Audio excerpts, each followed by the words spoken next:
নমস্কার। আজকে আমরা শুনব শ্রী শ্রী সারদা মায়ের অমৃত কথা।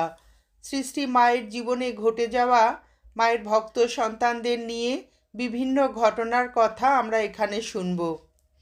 শান্তিরাম দাস বলছেন, পিসিমার পা ছড়িয়ে বসা ছবিটা আমার চোখের সামনে যেন জীবন্ত হয়ে ভাসে। বৃদ্ধা, কিন্তু দু চোখে কি মমতা। তবে আমি একদিন পিসিমাকে অন্য মূর্তিতেও দেখেছিলাম। আমি আর আমার এক দিদি সেদিন পিসিমার নতুন বাড়িতে গিয়েছি। পিসিমা বাড়ির বারান্দায় বসেছিলেন। হঠাৎ দেখলাম পিসিমা উঠে দাঁড়ালেন। অবাক হয়ে দেখলাম, পিসিমার মতো দেখতে, কিন্তু এ কোন পিসিমা? যুবতী, ঢল ঢল দিব্য কান্তি, পিঠের দিকে চুল সব খোলা, যেন পায়ের কাছে ভুঁয়ে ঠেকে আছে, ঠিক যেন মা কালীর মতো। দিদিকে ভয়ে ভয়ে চুপি চুপি বললাম, দিদি, পিসিমাকে দেখ, কত চুল পিসিমার মাথায়। দিদিও একই দৃশ্য দেখতে পেল। ভয়ে এক ছুটে দুজনে বাড়ি চলে গেলাম। পিসিমার সেই মূর্তি আজও আমার মনে আছে। মায়ের আর এক ভক্ত অমূল্য ঘোষ বলিলেন, 1313 সালের চৈত্র মাস, প্রবেশিকা পরীক্ষার পর আমি, বসি সেন, জ্যোতিষচন্দ্র বাড়ুজ্যে ও হারাধন ঘোষ বিষ্ণুপুর থেকে পদব্রজে জয়রামবাটি রওনা হই। রাজগা থেকে গরুর গাড়িতে দুপুরবেলা কোতুলপুর আসি। সেখান থেকে ভুল পথে চলে অনেক হাঁটাহাঁটির পর যখন আমোদর তীরে পৌঁছলাম, তখন বেশ রাত হয়েছে। ঝোপ ছাড়া আর কিছুই দেখতে পাচ্ছি না। এমন সময় একটি লোক আলো নিয়ে আসছে দেখে তাকে জয়রামবাটির রাস্তা জিজ্ঞাসা করলাম। সে বলল, সারদার ঘরে যাবে? সারদাই আমাকে পাঠিয়েছে, চলো। বললে 4টি ছেলে ঘুরে বেড়াচ্ছে, তাদেরকে আলো দেখিয়ে নিয়ে এসো। আগে খবর দেওয়া ছিল না। মা সকল কথা শুনে বললেন, তোমরা দুপুরে আসবে মনে করেছিলুম, আসতে পারোনি। এখানে আসতে গেলে ঘুরতে হয়। আমরা দুদিন মার কাছে ছিলাম। বাড়িতে শীঘ্র ফিরতে হবে, বারুণী স্নানে যাচ্ছি বলে চলে এসেছি। এ কথা শুনে মা বললেন, আমি তো বারুণীই বটে। মা নিজের বিছানাপত্র অন্যকে ব্যবহার করতে দিতেন না, দিলেও নিজে আর ব্যবহার করতেন না। শেষাশেষি এই নিয়মের ব্যতিক্রম হয়। জগদম্বা আশ্রমে এক রাত্রে মা যামিনীকে নিজের বিছানায় শোয়ালেন। খানিক পরে রাধু জেগে উঠে বলতে লাগলো, কে শুয়ে আছে মা? বিছানায় কে শুয়ে? মা বললেন, এই তো বিছানা পড়ে আছে, দেখ না। রাধু চেয়ে দেখলো কেউ নেই। আবার খানিক পরেই সেই বিছানায় কে শুয়ে, ইত্যাদি বলতে লাগলো। মা যামিনীর ওপর থেকে লেপ সরিয়ে দিয়ে বললেন, বারবার বিরক্ত করছিস, এই দেখ কে আছে। রাধু উঠে বসলো, বেশ করে তাকিয়ে দেখলো, কাউকে দেখতে না পেয়ে আবার শুয়ে পড়ল। সুরমা রায়কে মা বলেছিলেন, ঠাকুরের পুজোয় দ্রব্য দিও, মাঝে শীষটা ফেলে দিয়ে 3টি দল রাখবে। শিব পুজো ওই রকম দুব্য ছাড়া হয় না। মা জয়রামবাটিতে না থাকলে সেখানে যেতে মন চাইতো না। একবার মা কলকাতা থেকে দেশে ফিরে এলে দেখা করতে গেছি। বললেন, ও নলিন, এই ঝি কি বলে শোন। ঝি বলল, মার ঘরের ভেতর ধান রেখে দরজায় শুয়ে আছি। অধিক রাতে দেখি মা পাটের কাপড় পরে, ডান হাতে গঙ্গা জলের কমণ্ডুল আর বাঁ হাতে ফুলের সাজি নিয়ে এসে আমাকে ধমক দিয়ে বলছেন, দরজা ছাড়, আমি ভেতরে গিয়ে ঠাকুর পুজো করব। আমি তাড়াতাড়ি বিছানা গুটিয়ে নিলাম। মা ঘরে ঢুকে পুজো করে আবার বেরিয়ে গেলেন। মা বললেন, শুনলি রে, আমি কি জয়রামবাটি ছাড়া? মায়ের ভক্ত শিবপ্রসাদ চট্টোপাধ্যায় বলিলেন, ছোটবেলায় আমি বাবার কাছে, আমার বাবা হচ্ছে প্রবোধচন্দ্র চট্টোপাধ্যায়, বাবার কাছে শুনেছিলাম একদিন তিনি জয়রামবাটিতে শ্রী শ্রী মায়ের বাড়িতে আছেন। এমন সময় একজন একটি বিশেষ চিঠি বাবার হাতে দেয়। সেই দিন সন্ধ্যার পরে হলেও বাবা যেন অবশ্যই গ্রামে ফিরে আসেন, এই কথা চিঠিতে লেখা ছিল। বাবা সেই মতো চলে আসার জন্য প্রস্তুত হয়ে মাকে প্রণাম করতে গেছেন। বাবার বিরুদ্ধে তখন নানা কারণে গ্রামীণ শত্রুতা চলছে। পরে জানা গিয়েছিল যে ওই রাত্রে নির্জন খালের ধারে বাবাকে মেরে ফেলার ষড়যন্ত্র করে ওই চিঠি পাঠানো হয়েছিল। শ্রী শ্রী মা চিঠির কথা শুনে বললেন, যার চিঠি তার হাতের লেখা তুমি চেনো? বাবা বললেন, হ্যাঁ মা, অমুকের। যে চিঠি নিয়ে এসেছো তাকে তুমি চেনো? বাবা বললেন, না মা, চিনি না। শ্রী শ্রী মা বললেন, না বাবা, আজ রাত্রে যেতে হবে না। কাল সকালে অন্য রাস্তা দিয়ে মরাগেড়ে হয়ে অম্বিকা চৌকিদার ও রামময়কে সঙ্গে নিয়ে যেও। শ্রী শ্রী মাকে প্রণাম করে বাবা বললেন, না মা, আজ যাব না, আপনার কথা মতো কালই যাব। শ্রী মায়ের আদেশে বাবা সেদিন না গিয়ে পরদিন সকালে অম্বিকা চৌকিদার ও রামময় মানে স্বামী গৌরীশ্বরানন্দজি মহারাজকে নিয়ে মরাগেড়ের পথে গ্রামে ফেরেন। বাবা বলতেন, যা হয় হোক, মায়ের কোনো আদেশ আমি কখনো অমান্য করতে পারিনি। বাবা তখনও জানতেন না যে তাকে হত্যার চক্রান্ত হয়েছিল সেই রাত্রে, কিন্তু সর্বজ্ঞ সর্বদর্শী শ্রী শ্রী মা তা জানতে পেরেছিলেন, তাই সেদিন বেরোতে নিষেধ করেছিলেন। বাবার মুখে পরে শুনেছিলাম যে একটি ঘটনা মিথ্যে সাজিয়ে বাবাকে খবর দেওয়া হয়েছিল, যাতে বাবা সেই রাত্রে বেরিয়ে আসেন। একবার জয়রামবাটিতে শ্রী শ্রী মায়ের জন্মোৎসবে সারাদিন আনন্দ করে কাটিয়ে শ্রী শিবপ্রসাদ চট্টোপাধ্যায় গ্রামে ফিরে তাদের বাড়ির বহুদিনের আশ্রিত বৃদ্ধ শিবুকে সেই আনন্দের কথা বলেছিলেন। শিবু যাতে বাগদি। লেখক তাকে শিবু কাকা বলতেন। শিবু ও লেখককে তুই তুই করে নাম ধরে ডাকত। শিবু পূর্বজীবনে ডাকাত ছিল, পরে শ্রী শ্রী মায়ের প্রভাবে বদলে যায়। আমার কথায় শিবু কাকা অঝরে কাঁদতে কাঁদতে বলতে লাগলো, আমি আর কোনো দিন জয়রামবাটি যেতে পারবো না রে বাপ। তোর বাবা জিনিসপত্র দিয়ে আমাকে জয়রামবাটিতে মায়ের কাছে পাঠাতো। আমি ছোট জাতের, কিন্তু আমাকেও মা বামুন কায়েতের ছেলেদের মতো আদর যত্ন করে খেতে দিত। আমাকে কত ভালোবাসতো, সে সব আর কখনো পাবো না। শরীরের যা অবস্থা, তাতে সেখানে যেতেও আর পারবো না।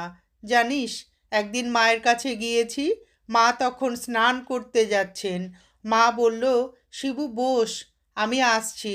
একটু পরে মা স্নান করে এসে আমাকে গুড় মুড়ি আর অনেক প্রসাদ খেতে দিল। ভাবলাম, মাই তো মা লক্ষ্মী। মনে মনে করছি, ভদ্রলোকদের মতো মায়ের পা ছুঁয়ে প্রণাম করতে পেলে আশা মেটে। চলে আসবো বলে দূর থেকেই মাকে প্রণাম করছি। মা বলল, আয় শিবু, কাছে এসে প্রণাম কর। আমি মায়ের কাছে এসে তার পা ছুঁয়ে প্রণাম করলাম রে বাপ। শিবু কাকা কথা বলছে আর হাউ হাউ করে কাঁদছে। তার কথা শুনে আমার চোখেও জল এলো। ভাবলাম, আমি লেখাপড়া শিখেছি, ভদ্রলোক, আর ও পুরানো দাগি ডাকাত, নিরক্ষর, যাতে বাগদি, কিন্তু ওই তো ধন্য, মায়ের কত আশীর্বাদও পেয়েছে। কাশীধাম হতে ব্রহ্মচারী দেবেন্দ্রনাথ জয়রামবাটি উপস্থিত হন। উক্ত ব্রহ্মচারী পূর্বজন্মের কথা জানিতে পারিয়াছিলেন বলিতেন। 4-5 বৎসর পূর্বে আমাকে বলিয়াছিলেন আমি নাকি পূর্বজন্মে তাহার গুরু ছিলাম, কিন্তু আমি কিছুই জানি না। তাহার এ সমস্ত কথাবার্তা পাগলের প্রলাপ বলিয়া উড়াইয়া দিতাম। আমরা দুইজন একত্র হইয়া শ্রী শ্রী মায়ের নিকট উপস্থিত হইতেই মা আপনা হইতেই বলিলেন, তোমরা এক জায়গায় ছিলে, আবার ঠিক এক জায়গায় এসেছ। ইহা শুনিয়া দেবেন্দ্র চুপি চুপি আমাকে বলিলেন, কেমন, আমি যা বলেছিলুম মায়ের কথায় বুঝলেন তো যে তার ঠিক ঠিক আমি হবে? আমি তো কিছু জানি না। পূজনীয় যোগেন মা বলিলেন, আমার সহিত মায়ের পরিচয় হইবার কিছুদিন পরে একদিন মা আমাকে বলিলেন, ঠাকুরকে বলো যাতে আমার একটু ভাবটাব হয়। লোকজনের জন্য ঠাকুরকে একথা বলবার আমার সুযোগ হয়ে উঠছে না। আমি ভাবলাম, হবেও বা, মা যখন অনুরোধ করিতেছেন তখন ঠাকুরকে ওই কথা বলবো। পরদিন সকালে ঠাকুর তক্তপোষে বসিয়া আছেন দেখে আমি প্রণাম করিয়া তাহাকে মায়ের কথা বলিলাম। তিনি ওই কথা শুনিলেন, কিন্তু কোনো উত্তর না দিয়া গম্ভীর হইয়া রহিলেন। তিনি যখন ওইরূপ গম্ভীর হইয়া থাকিতেন তখন কথা বলিতে কাহারও সাহস হইত না। আমি কিছুক্ষণ নীরবে বসিয়া থাকিয়া তাহাকে প্রণাম করিয়া চলিয়া আসিলাম। নহবতে আসিয়া দেখিলাম মা পুজো করিতেছেন। দরজা একটু খুলিয়া দেখি মা খুব হাসিতেছেন। এই হাসিতেছেন, আবার একটু পরেই কাঁদিতেছেন। দুই চক্ষু দিয়া ধারার বিরাম নাই।